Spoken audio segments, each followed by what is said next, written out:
Burası aynı zamanda dünyadaki en büyük müzelerden de bir tanesi arkadaşlar. Yani burası gerçekten en büyüleyici müzelerden bir tanesi. Bütün eserleri anlatmaya bir insanın ömrü yetmiyor. Hepinize merhabalar arkadaşlar.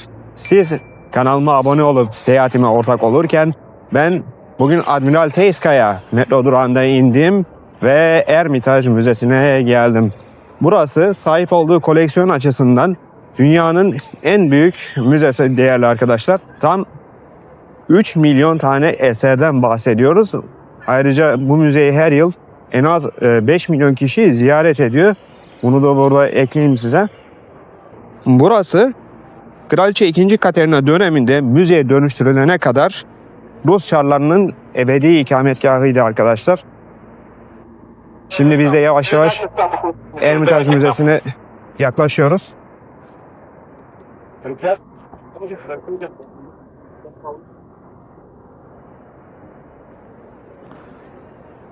Sanırım bu hayatımda gördüğüm en büyük müze.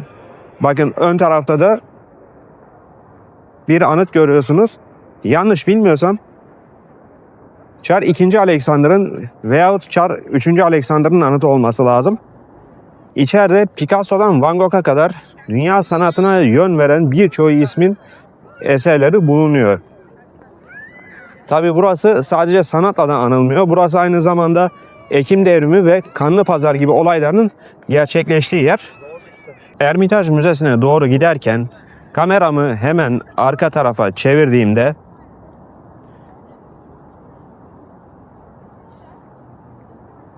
bakınız burada Glavny Shtab adı verilen binayı görüyorsunuz. Burası İmparatorluk Rusyası'nın genelkurmay binasıydı arkadaşlar. Günümüzde de hala olarak kullanılıyor. Bunu da size burada belirtmem gerekiyor. Yalnız bir şey söyleyeyim mi? Mimarisini çok beğendim. Size yakından göstereceğim. Burası az önce benim videoya giriş yaptığım yerde arkadaşlar. Bakın şimdi size mimariyi göstermeye gidiyorum.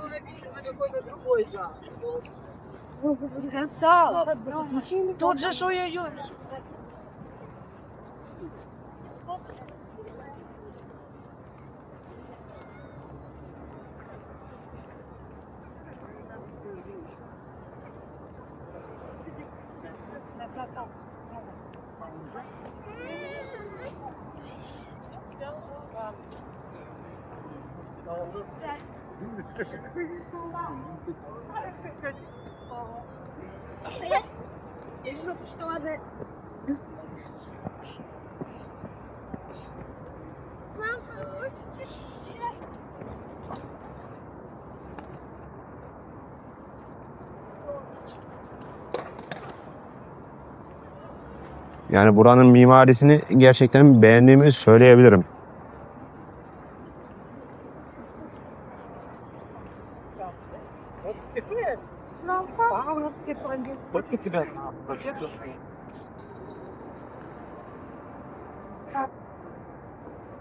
Tam bakın şu an girdiğimiz yerde Rus İmparatorluğu'nun sembolü olan, ayrıca günümüzde de Rusya Federasyonu'nun sembolü olan çift başlı kartallar yer alıyor ama onu maalesef size gösteremiyorum şu an.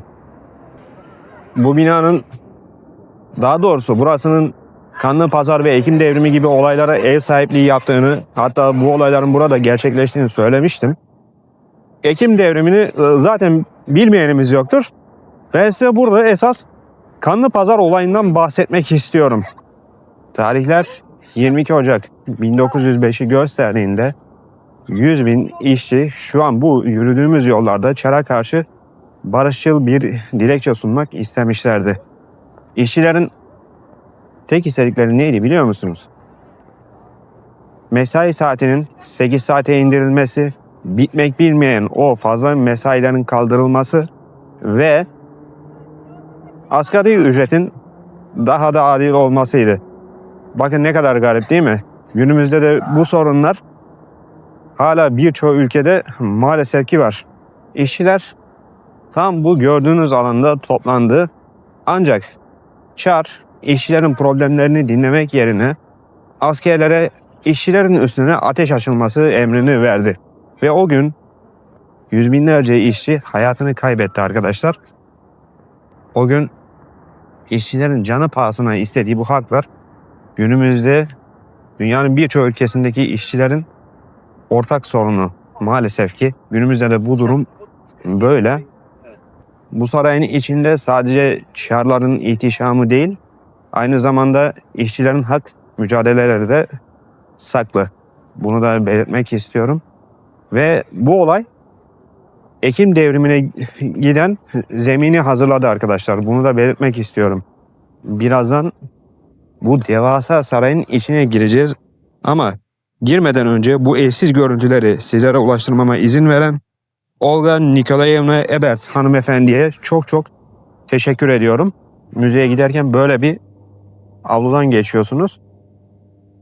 Bilet almak isteyenler için bakın hemen girişte sol tarafta bilet alabilirsiniz arkadaşlar. Müzeye giriş ücreti 700 ruble.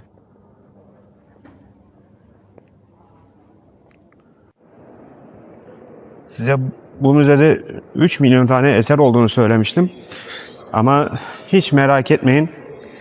Ben size bu 3 milyon eseri anlatmayacağım arkadaşlar. Çünkü her bir eser için 1 dakika ayırmaya kalksanız eserleri anlatmanıza bir insanın ömrü yetmiyor arkadaşlar. Ben sadece dolayısıyla size güzel yerlerini bu müzenin göstereceğim. Müzenin planı tam olarak bu şekilde. Yani ne kadar büyük olduğunu siz tahmin edin. Şimdi müzenin içine girdik. Az önce bilet kontrolden geri çevrildim sırt çantam olduğu için. Burada bazen sırt çantanızı bırakmanızı isteyebiliyorlar. Ben de bir tane dolaba bıraktım. Bunu burada belirteyim ve işte Ermitaj Müzesi'nin o meşhur merdivenlerine geldik.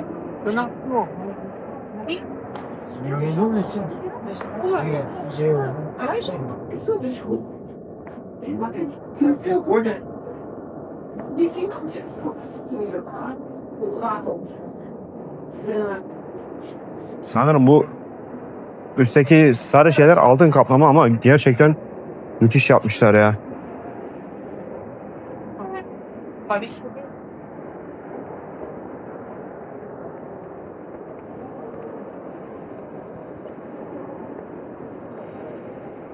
Bakın anıtı gerçekten çok beğendim. Neyi anlatıyor bilmiyorum ama gerçekten çok hoş. Bakın üstteki işlemeler de sanırım altın kaplama.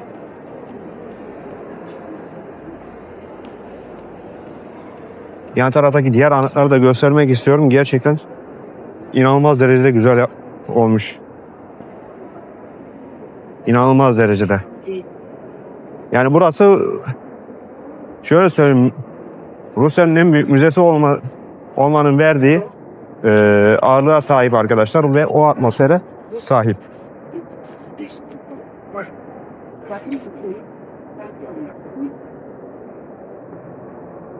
Bakınız ne kadar büyük.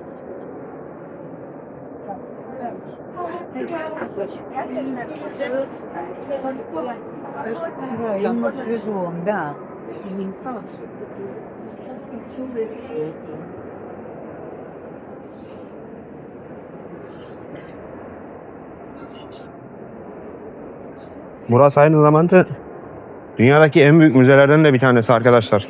Eğer Petersburg şehrine gelirseniz mutlaka ama mutlaka bu müzeyi ziyaret edin. Bakın ben bu kadar büyük bir müzeyi ziyaret edebilmek için 700 ruble para verdim. O da şu an aşağı yukarı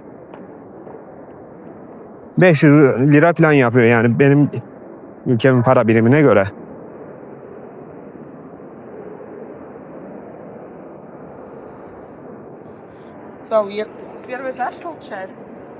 Bakalım bu sol tarafta ne var?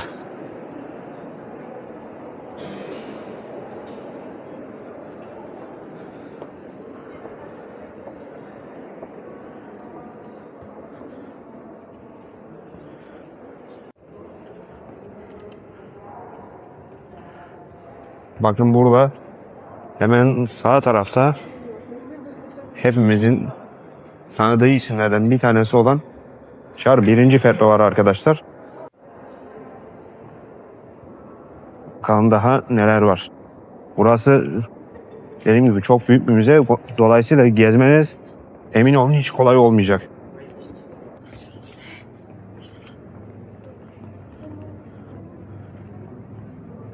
Yani dolayısıyla sizlere sadece anlatmak yerine gösterip geçeceğim.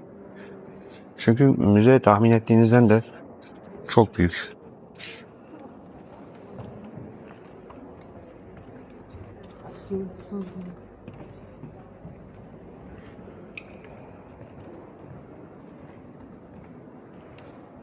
Bakın burada da portreleri görüyorsunuz.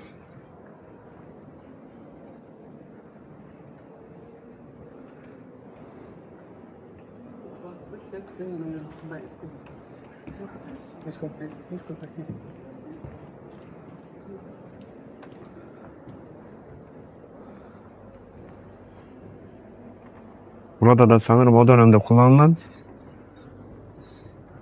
paralar var.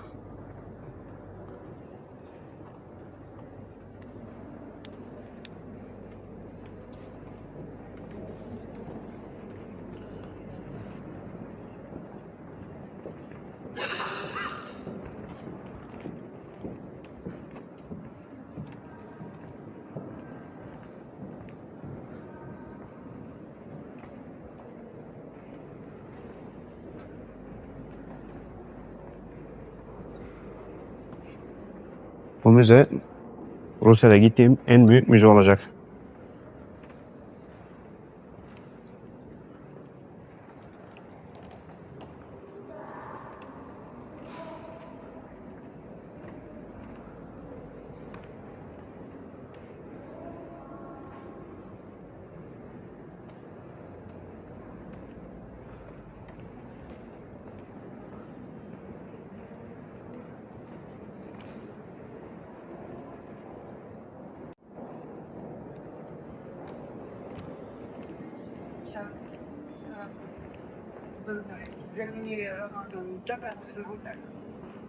И поворачиваете направо. Видите? Yalnız her bir tablo ve her bir büst mükemmel derecede iyi yapılmış yani. Şimdi bu ortada da Çar 1. Alexander'ı görüyorsunuz.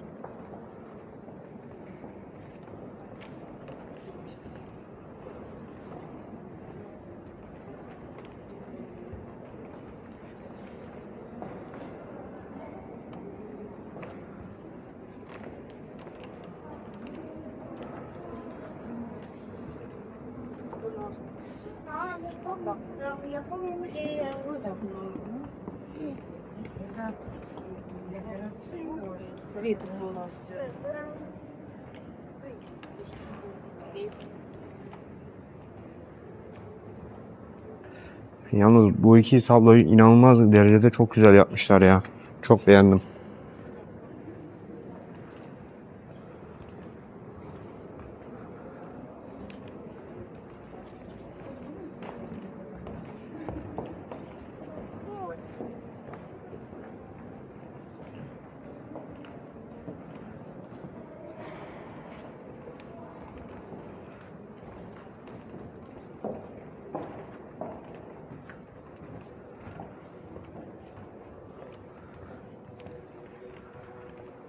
Hayatımda gördüğüm en güzel salonlardan bir tanesi bu olabilir.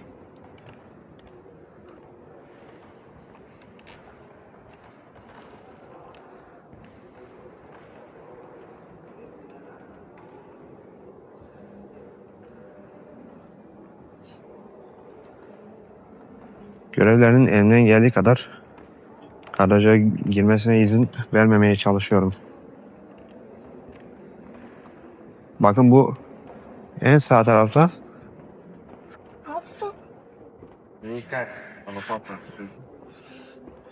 burada Rusya'nın en meşhur kraliçelerinden birisi olan Elizabeth Petrona'yı görüyorsunuz.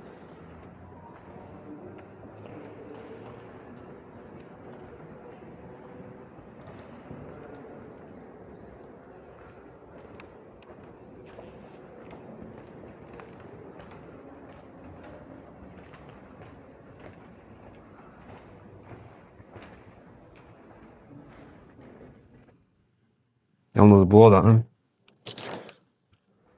tavanını gerçekten çok beğendim. Size göstermek istiyorum ve gerçekten çok güzel. Bakın.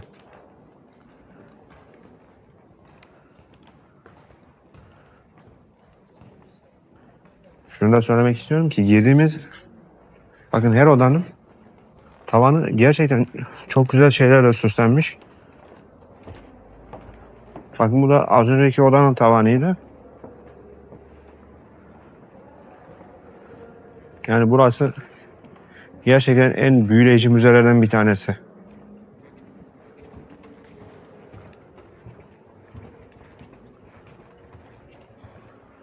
Devam edelim bakalım hani bizi neler bekliyor.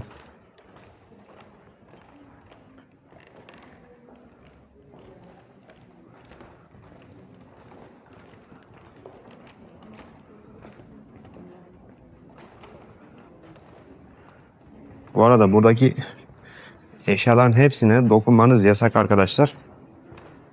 Bunu da belirteyim.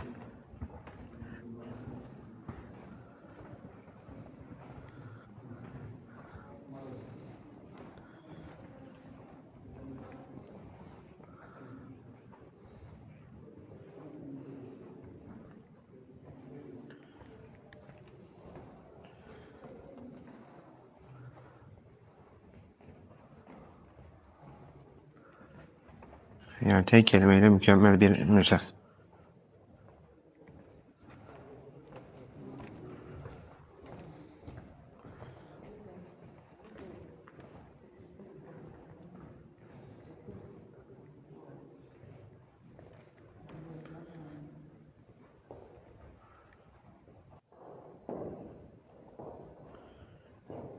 Bakınız burada da saatler var. Ama şu ortadaki saat şu an size göstermiş olduğum gerçekten çok büyüleyici. Ortada da yani o sallanan şey aslında bir güneş. Çok ilginç ama bir o kadar da güzel bir tasarımı var. Bu arada müze kuralları gereği bazı yerlerde sesim kısık çıkıyor. Bunu bilmenizi istiyorum.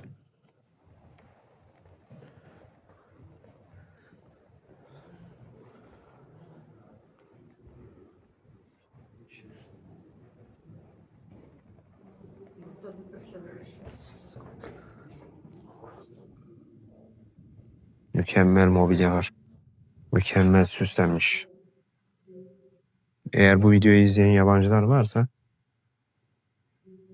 yorumlara lütfen yazsınlar bu müzeyle alakalı ne düşündüğünü.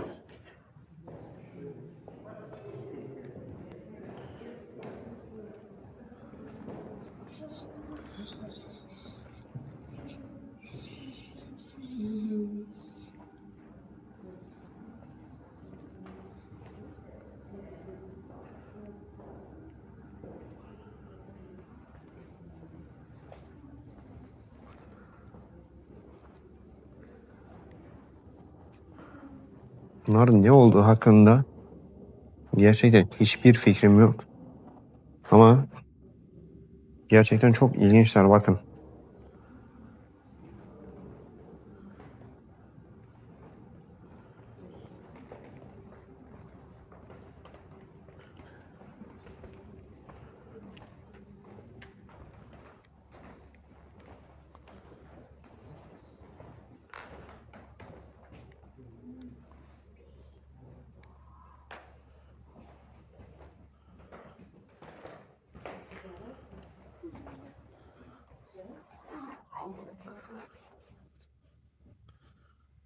Bunlar sanırım ya Çar'ın kullandığı malzemeler ya da Çar'a hediye edilen malzemeler. Alexey Mihailovich'in sarayında da ben böyle bir odayı görmüştüm. Orada da mesela Çar'a hediye edilen eşyalar bu şekilde sergileniyordu.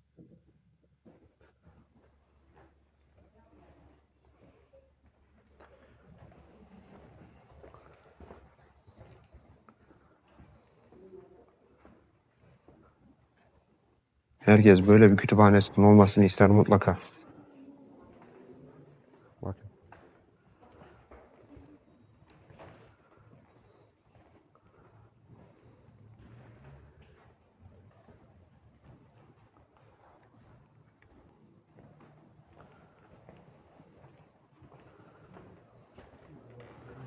Hem sağ tarafta hem sol tarafta güzel mobilyalar var.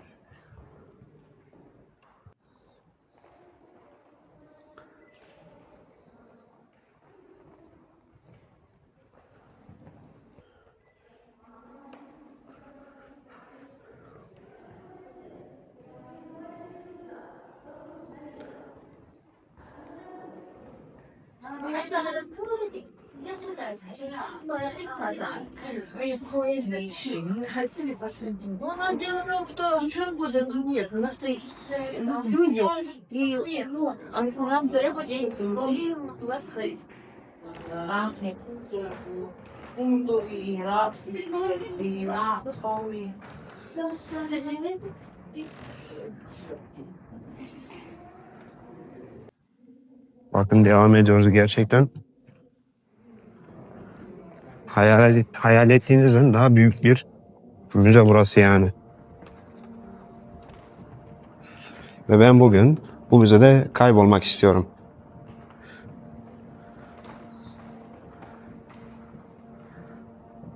Sanırım bu kıyafet Churchill'in kullandığı kıyafet ama hangi Churchill kullanıyor bunu gerçekten ben de bilmiyorum.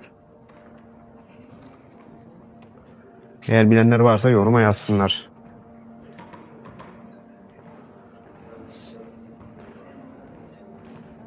Dediğim gibi eserlerin üzerinde fazla durmayacağım çünkü bütün eserleri anlatmaya bir insanın ömrü yetmiyor.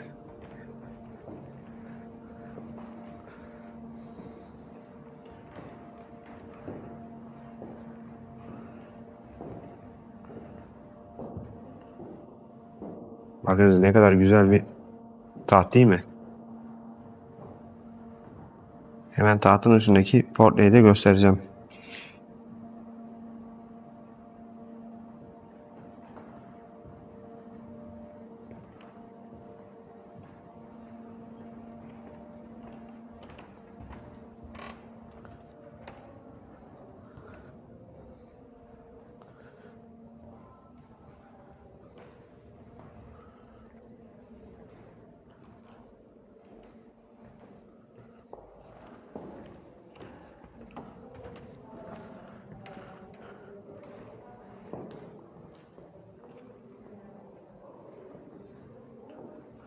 Yine burada da gerçekten çok ilginç şeyler var.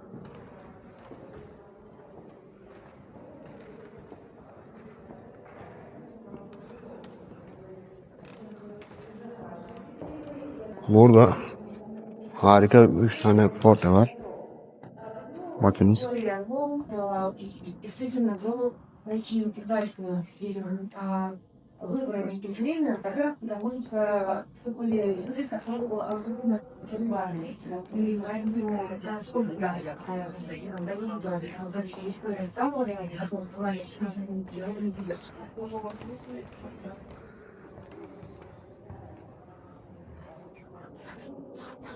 Müze gerçekten yürüyerek bitmiyor. Umarım ben de yani bugün bu müzede bu videoyu bitirebilirim.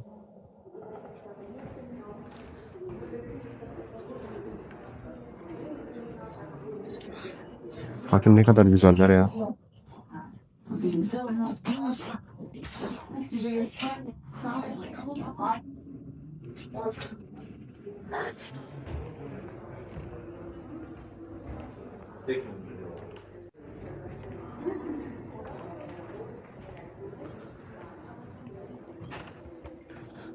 Evet gerçekten abi çok güzel bir odadayım ya. Şuna bakar mısınız? Gerçekten çok güzel bir oda ya.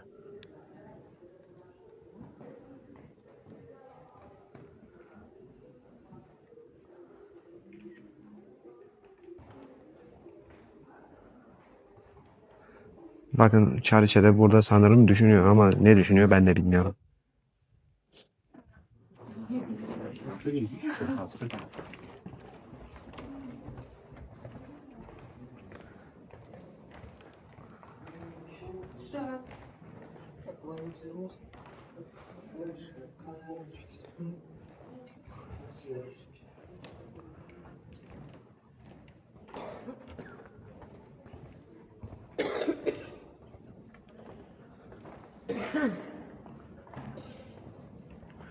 Ermitaj'ı daha önce hani size bu kadar detaylı olarak gösteren oldu mu bilmiyorum.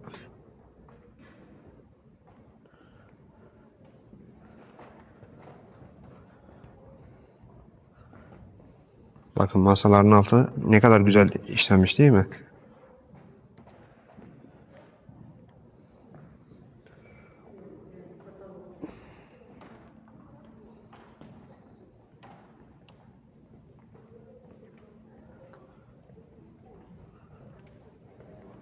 Şu saat inanılmaz ilgimi çekti ya bu arada. İnanılmaz. Baksanıza. Bu arada burada Osmanlı İmparatoru Fatih Sultan Mehmet'in yüzünün bulunduğu bir madalyon da var ama onu gerçekten bulabilir miyim bilmiyorum. Ve sizlere göstermeyi çok istiyorum. Bu madalyondan dünyada sadece 4 tane var.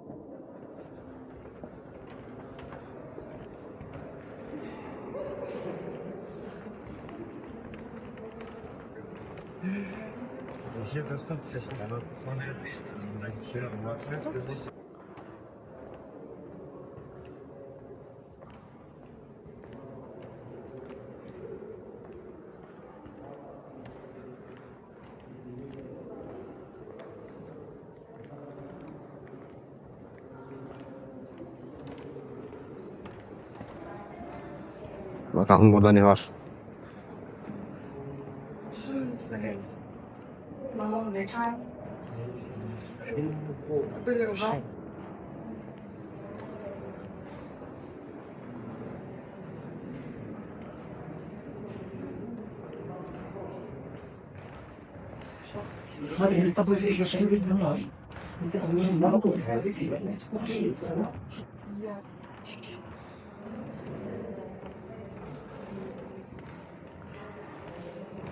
Gerçekten müze inanılmaz derecede büyük.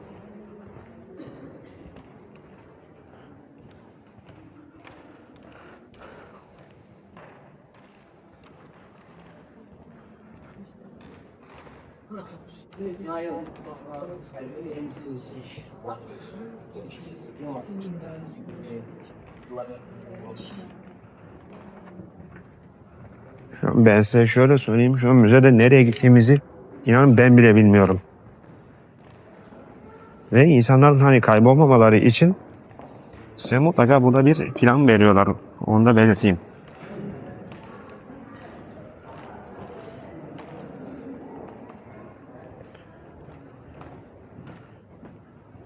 Ben sizlere elimden geldiği kadar Ermitaj Müzesi'ni hani detaylı olarak göstermeye çalışıyorum ki her bir yerini görün. Yani internete, daha doğrusu YouTube'a veya sosyal medya platformlarına yüklenen videolarda genelde sadece önemli yerler var.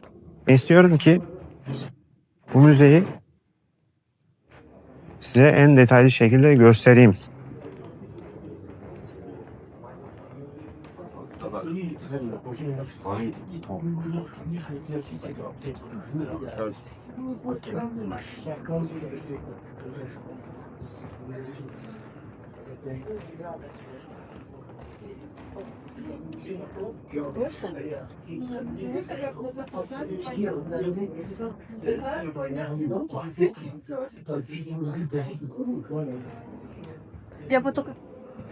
Evet.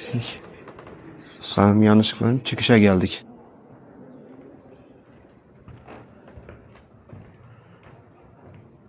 Bakalım bir üst katta ne var?